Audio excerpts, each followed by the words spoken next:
Hello everyone, welcome to lesson number 5 for first year players.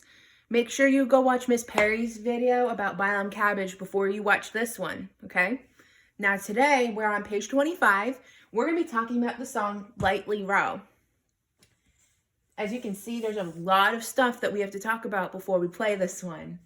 The very first thing that I noticed when I was looking at it is that it has an A part and a B part. That doesn't mean that it all goes on the A string, and we don't even have a B string. What that means is that if we play the A part, we're going to start here, play, play, play, play, play, and then we go down to the next A part, like that. That's all that means. It's to save paper and to save ink.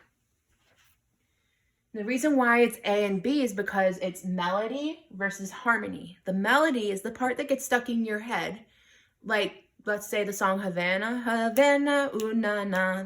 That's the melody. The harmony is the piano part in the background that goes ba-dum, ba-dum, bum, ba-da-dum.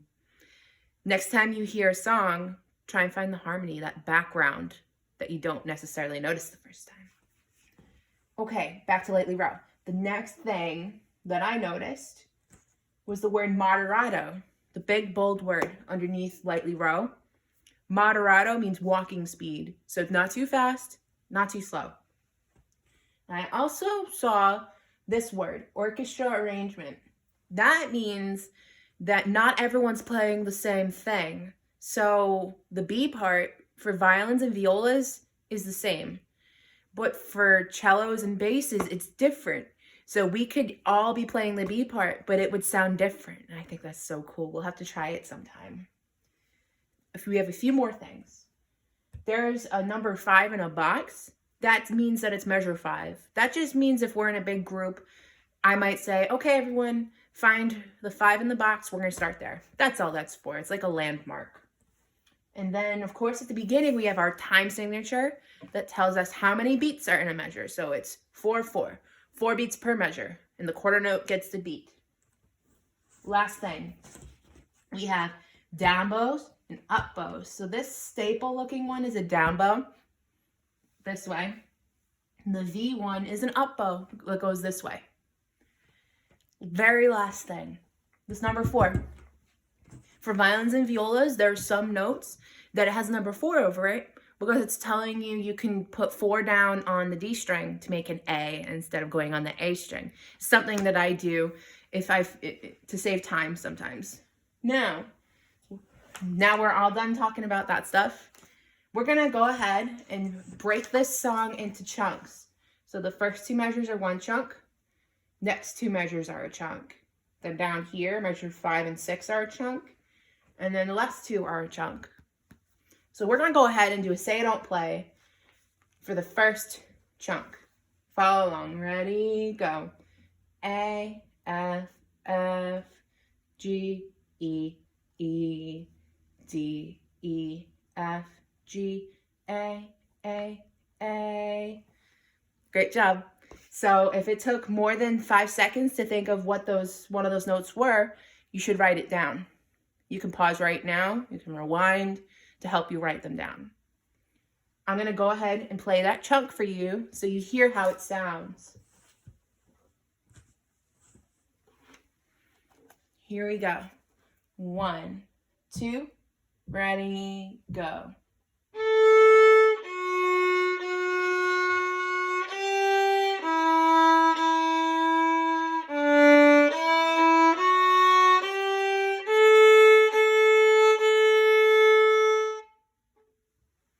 So that's the first 2 measures. Now let's look at the next chunk. So we have these 2. Something about this is the same as what we just played. Can you find it? All right, I'm going to tell you. This first measure is exactly the same as measure 3. So literally copy paste that. We don't have to worry about that. We just did it. So we're going to do measure 4 together. Let's say don't play. Ready, go. D, F, A, F. All right, now we're going to play it. Remember, you can pluck. I highly recommend plucking this song first and then using your bow but for the sake of time, I'm going to use my bow. You can always rewind it to pluck with it and then use your bow, okay?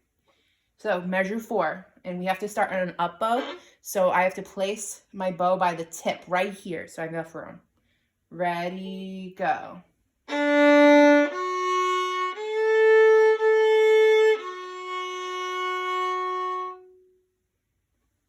That's that.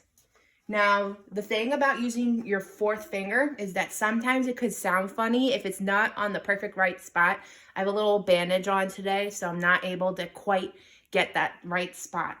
But the best way that you can tell if it's in the right spot, play your A string and then play your 4.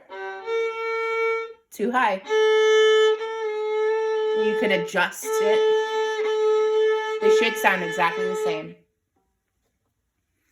All right, we're moving on to measure 5, the 5 in the box. Find where that is. We're going to do a say don't play. Ready for these 2 measures. 1, 2, ready, go. E, E, E, E, E, F, G, F, F, F, F, F, G, A. All right. So what I notice is that it's a lot of the same note in a row. So if I was writing this in, I would just put a 1 and then a big line until it changes notes. And then I would put an E under it and a line until it changes notes. Now I'm going to go ahead and play it. Here we go. Measure 5. 1, 2, ready, go.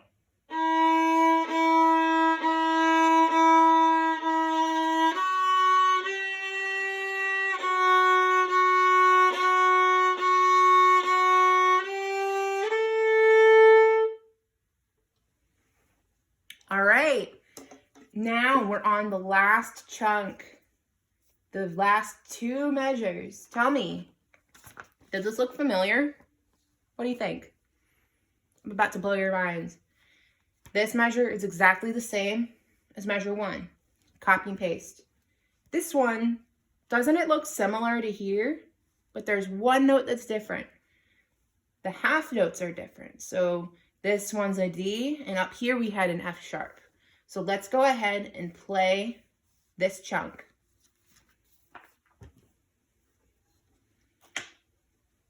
Here we go. 1, 2, ready, go.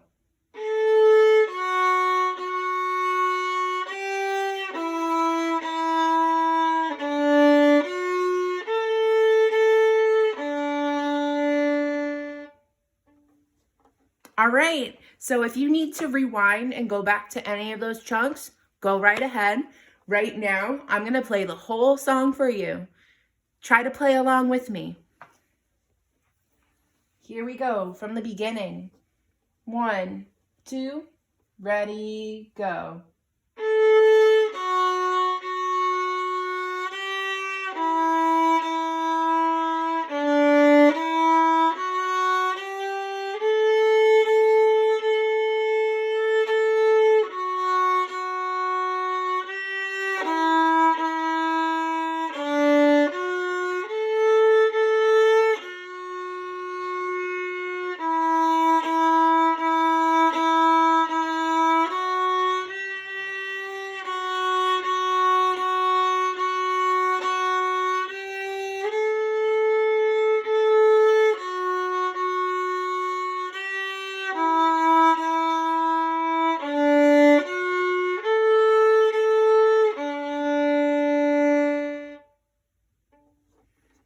And that's it. That's Lately Row.